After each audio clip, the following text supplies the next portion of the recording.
the voter base for the Democratic Party used to be working class Americans, without a college degree.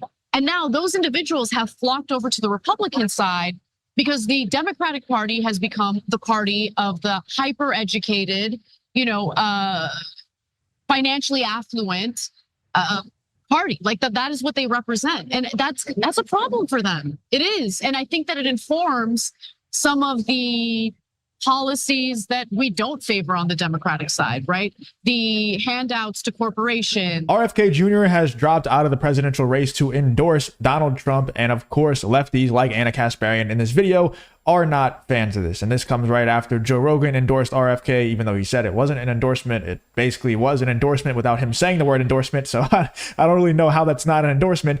But after Joe Rogan endorsed RFK Jr., he now a week later drops out of the race and endorses Donald Trump. This is what I think should have happened a long time ago. But of course, lefties like Ana Kasparian, Cenk Uygur, the rest of the Young Turks are not happy about this RFK Jr. situation. Let's get into this video here from the Young Turks of Ana Kasparian losing her mind over RFK dropping out and endorsing Donald Trump. Two options that we're looking at, and one is staying in, forming that new party, but we run the risk of a Kamala Harris and Waltz presidency because we draw votes from Trump, or we draw somehow more votes from Trump, or we walk away right now and join forces with Donald Trump and we walk away from that and we explain to our base why we're making this decision.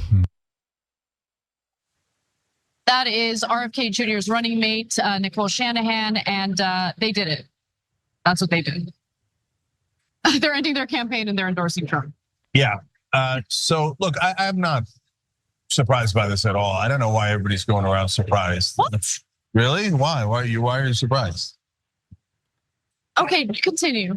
I'm gonna let you continue. Because look, he ran as a Democrat at first. I know. And then decided, okay, this isn't the path that's gonna help me win, so let me try doing it as an independent. Yeah. And maybe they've decided to endorse Trump because they're angry with the undemocratic behavior of the Democratic Party during the primaries and the fact that they fought tooth and nail to keep RFK Jr. off the ballots. But I don't know. What do you think? Yeah. So look, I think that Bobby Kennedy Jr. was a lifelong Democrat, and so that's why he started in the Democratic Party, and it makes sense. And he's for, make sure to fight climate change. And there's a bunch of things that like housing and anti-corruption that he's really good on and progressive and Democratic. But yeah, his main issues are like vaccines and hating the elites, et cetera. And on a lot of those issues, he's much closer to Trump, right? And most of his voting base was Trump. It was about 60% Trump already, according to the polling. The Democrats always freak out. They're like, drive him out of the race. First of all, you drove him out of the primary. You could have ended it right there. Instead, you drove him into a third party race. There's a dumb decision. Now he's taking more votes away from Trump than before he dropped out. You still wanted to drive him out of the race because you hate competition. It's maddening. But given how much the Democrats have, hated him, mocked him, smeared him, and he agrees with Trump on like anti-elite. Again, Trump is not actually anti-elite, but he at least has voters in that direction. And the Democrats are viewed as the more elitist party. And given the vaccine thing is so huge for Bobby Kennedy Jr., and the Democrats will never, ever accept his point of view on that. So that's why it's not at all surprising that he goes to Trump. Hey, don't scroll away. I'm scrolling away. Sorry, Cenk. But yeah, it is not surprising at all. I don't know why Ana Kasparian is so surprised. We're about to find out right now. But it's not surprising at all. RFK Jr. and Donald Trump's voter bases cross over quite a bit. There are some things that I just refuse to accept and support that RFK Jr. did promote, such as more gun control. And I don't like his stance on the abortion topic and stuff like that. He is a Democrat. He is a leftist. At the end of the day, he ran in the Democrat, on the Democrat side, not the Republican side. But it's funny how he was taking away more votes from Trump than he was taken away from the Democratic side. So it's a funny situation. I'm really, really surprised that Ana Kasparian is so surprised and so hurt by this RFK situation. Let's find out why Ana is so surprised by it. the elitist issue is a problem for Democrats. It is. And it's not some made up thing that Trump is throwing around. It's real. You can see it in the voter base, right? The voter base for the Democratic Party used to be working class Americans, without a college degree. And now those individuals have flocked over to the Republican side because the Democratic Party has become the party of the hyper educated, financially affluent party. Like that is what they represent. And that's a problem for them. It is. And I think that it informs some of the policies that we don't favor on the Democratic side, right? The handouts to corporations, the unwillingness to really fight for tax increases on corporations and the rich, like that kind of stuff, right? That's part of the reason why Kamala Harris, her proposal to raise taxes on corporations isn't to raise it back to what it was before Trump had cut the tax rate on corporations, which was 35%. She's decided to, go halfway and call for 28%. Yeah, so look, this requires a quick history. By the way, in the comments, how do y'all feel about the tax on corporations thing? Because personally, I think, my stance, I love to say it all the time, I think taxation is theft on a personal level. Like, I think when you're taxing individuals, taxing the money coming in, taxing the money going out, taxing you spending money on anything, taxing money that's not even realized yet is ridiculous. I think the amount that we get taxed is absolutely theft, and the fact that we don't have a point or a choice if we want to pay it or not is absolutely theft. You're forced, like you're forced to pay, so it's basically theft. I don't like it, and I think we're very, very overtaxed. When it comes to corporations, though, I think it gets a little bit muddier. It's a little bit of a gray area. I don't know if I mind it as much when it comes to the corporations. I don't know if that's just because I don't like the way most corporations are run nowadays. I don't like the views that they have. I don't like the agendas that they push. Or if that's because morally, it would be just okay across the board for corporations to get taxed more. I don't know. How do y'all feel about that? Let me know in the comments. I'm curious. Recap, right? So Democrats started as a party of labor. FDR actually gets things done for the average American, beloved 4 terms. JFK, LBJ continue that on the domestic front. But then the Democratic Party, and this is what I explain in Justice Coming, my book, starts to lose their way when corporate donations are now allowed by the Supreme Court in the late 1970s. Now, remember, the Republicans are always part of the big business, so they were taking in corporate money even when it was illegal.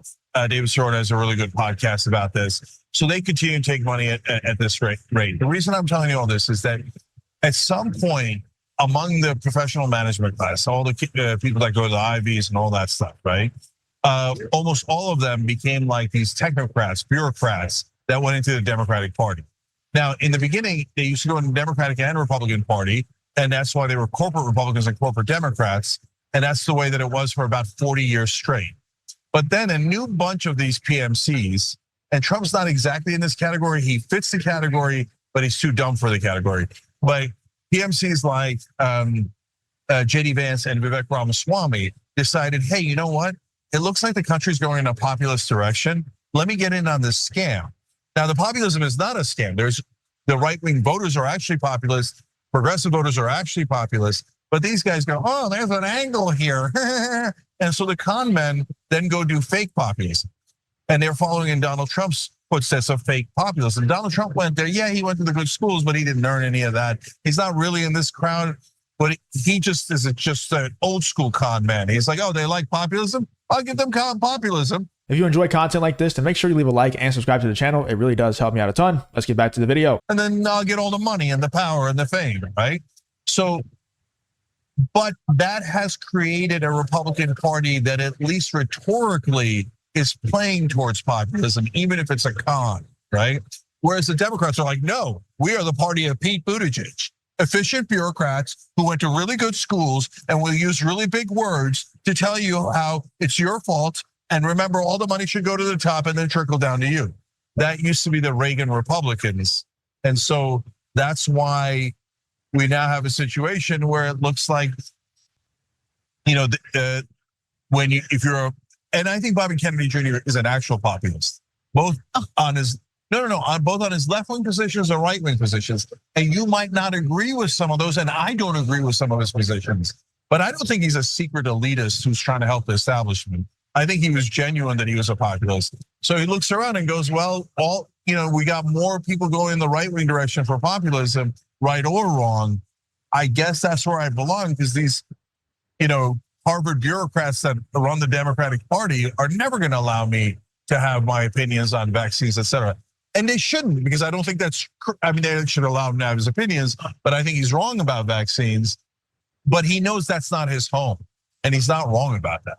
And look, he's also not wrong about the fact that, the Democratic Party did everything they could to exclude him from the democratic process. And I honestly think that that's a bigger reason for why they've decided to endorse Donald Trump.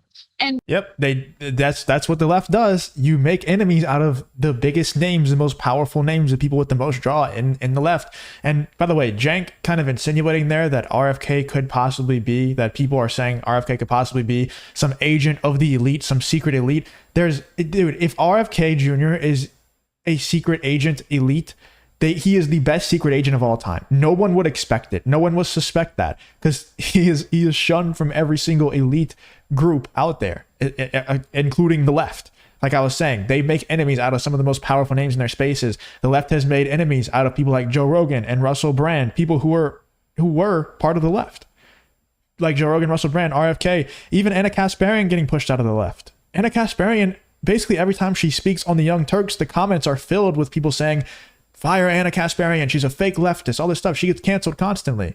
Bill Maher every once in a while will say something that's not super, super woke, and his audience tries to cancel him. They make enemies out of the most well-known people in their space repeatedly, including people like RFK. Let me know in the comments what you think about this episode of The Young Turks. What do you think about what Ana Kasparian had to say about RFK Jr. dropping out of the race and endorsing Donald Trump? What do you think? Do you agree with Ana? Do you agree with Cenk? Or do you agree with neither? Let me know in the comments what you think about this whole The Young Turks, RFK Jr. and Trump situation.